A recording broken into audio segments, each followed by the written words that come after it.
मैनपुरी जनपद की तहसील किशनी क्षेत्र के ग्राम हरिराम नगला के प्रांगण में अखिल भारतीय किसान यूनियन के पदाधिकारियों के द्वारा एक किसानों के साथ बैठक का आयोजन किया गया, जिसमें मुख्य अतिथि के रूप में पहुंचे अखिल भारतीय किसान यूनियन के राष्ट्रीय अध्यक्ष अखिल संघर्षी की अध्यक्षता में बैठक की गई, जिसमें आए हुए सभी अतिथियों व पदाधिकारियों ने सरकार के द्वारा महंगाई को लेकर चर्चा की गई तथा जिस तरह से वर्तमान सरकार किसान विरोधी है, हम सबको इस भाजपा सरकार को हटाना होगा तथा एक ऐसी सरकार लानी है जो किसानों के हित की बात करे। इस दौरान बैठक में पहुंचे राष्ट्रीय अध्यक्ष अखिल संघर्षी व जिलाध्यक्ष सुखबीर सिंह ने क्या कुछ कहा, जरा सुनिए। संघर्षी राष्ट्रीय अध्यक्ष अखिल भारतीय किसान खुले शब्दों में कह देना चाहता हूं, जैसे पंजाब और हरियाणा के किसान जो भी सरकार में रहता है उसे बाध्य करते हैं कि गरीब मजदूर किसानों के लिए काम करें, उत्तर प्रदेश के किसान भी इसी पैटर्न पे काम करेंगे और हर हालत में बहुत जल्दी एक बड़ा पैदल मार्च उत्तर प्रदेश के किसानों का लखनऊ को रहेगा और उत्तर प्रदेश के मुख्यमंत्री को मिलकर के बताएंगे कि ये समस्याओं का आप समाधान करिए। आपके संरक्षण में आपकी कृपा की वजह से जो अधिकारी जिलों में, तहसीलों में, थानों में तैनात हैं, वो दिन और रात हमको लूटने का काम कर रहे हैं। लूट की छूट किसान अब किसी भी हालत में सरकार को नहीं देगा। प्रशासनिक मशीनरी को तमीज सिखाने का काम करेगा। अगर सरकार प्यार व्यवहार से उन्हें ठीक नहीं करेगा तो किसान अपनी ताकत पर, लाठी के दम पर ठीक करने का काम। अगर आपकी मांगे पूरी न हुई तो किस तरह का आंदोलन करेंगे? गांधी का देश है, गांधीवादी तरीके से हम लोग आंदोलन करेंगे, लेकिन ये सुभाष चंद्र बोस का भी देश है। सुभाष चंद्र बोस, आजाद भगत सिंह, चंद्रशेखर आजाद जैसे लोग यहाँ अवतरित होते रहे हैं। जरूरत पड़ेगी तो उत्तर प्रदेश का किसान क्रांति करने से भी पीछे नहीं जाएगा। 23 जनवरी को नेताजी सुभाष चंद्र बोस की जयंती पर उत्तर प्रदेश की सभी तहसीलों में अखिल भारतीय किसान यूनियन के कार्यकर्ता अपना प्रदर्शन कर रहे हैं, पंचायतें कर रहे हैं और एटा सदर तहसील में 23 जनवरी को सुभाष चंद्र बोस की जयंती पर हम लोग तालाबंदी करने का काम कर रहे हैं, ये घोषणा कर दी गई। आज किसान यूनियन, अखिल भारतीय किसान यूनियन की बैठक हुई है, इसका मेन उद्देश्य क्या है, क्यों बैठक की गई है?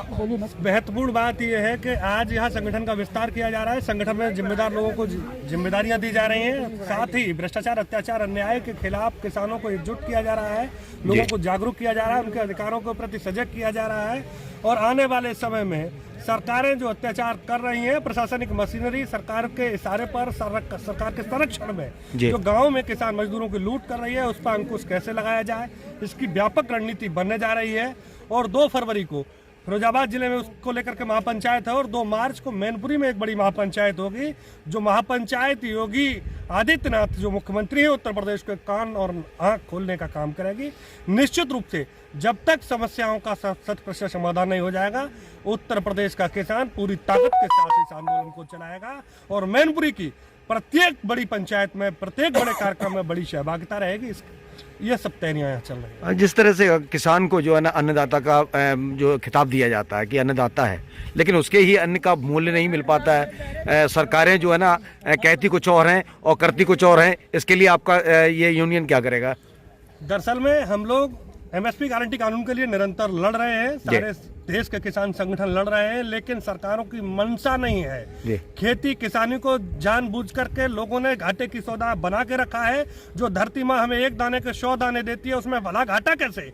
लेकिन एक षड्यंत्र के तहत उसकी लागत इतनी बढ़ा दी गई है। जब हमको देने की बात आती है, जो सरकार कुछ फसलों के रेट तय करती है, उसका भी रेट हमें नहीं मिलता है। आप देख रहे हैं बगल में ही जहां आज हमारी पंचायत हो रही है, बैठक हो रही है, पीछे लहसुन की खेती है, लहसुन का रेट पूरे देश में किसान को कुछ भी नहीं मिल रहा, लागत का चौथाई का दाम नहीं मिल रहा, प्रॉफिट तो दूर की बात है। तो कहीं ना कहीं प्रत्येक फसल को सरकारें लुटवाने का काम कर रही है, व्यापारियों को संरक्षण देने का काम कर रही है। सरकार चाहे किसी की रहे, अखिल भारतीय किसान के बैनर तले पूरे देश के, प्रदेश के किसान व्यवस्था परिवर्तन की लड़ाई लड़ रहे हैं। जो सत्ता में रहेगा, किसान मजदूर के लिए अगर काम नहीं करेगा तो निश्चित रूप से देश का किसान नौजवान सड़कों पर उतरकर अपनी ताकत का एहसास कराने का काम करेगा और सरकारों के दिमागों को ठीक करने का काम करेगा। जिस तरह से अभी जो 2024 में जो है ना बीजेपी सरकार तैयारियों में जुट गई है चुनाव की में, इसमें क्या योगदान रहेगा आपकी यूनियन का और किसानों का? सरकार तो हमेशा चुनाव के मूड में रहती है। अगर हम भाजपा की बात करें तो 6-12 महीना, पूरे 5 साल चुनाव के मूड में रहते हैं। विपक्षी दल है वो चुनाव के वक्त पे निकलते हैं मौसमी मेंढकों की तरह। जनता की बात को कहने वाला कोई नहीं है, न पक्ष है न विपक्ष है। और जो पक्ष में आ जाता है, जो सत्ता को पा जाता है, वो कहीं ना कहीं आंखें बंद करके व्यापारियों के लिए काम करता है, पूंजीपतियों के लिए काम करता है, उद्योगपतियों के लिए काम आयोजित किया गया, किसके नेतृत्व में किया गया और किस बैनर तले हुआ है ये? आज ये अखिल भारतीय किसान संगठन यूनियन के बैनर तले हुआ है और सुखवीर सिंह मैंने यहाँ कार्यक्रम करवाया है जी। किसान संगठन का राष्ट्रीय कृषि को बुला करके। अच्छा, इसका मेन उद्देश्य क्या था? मैंने उद्देश्य भ्रष्टाचार के खिलाफ बोलना। भ्रष्टाचार जैसे अपने यहाँ भ्रष्टाचार हो रहे हैं, सब किसानों को बहुत परेशानी हो रही है।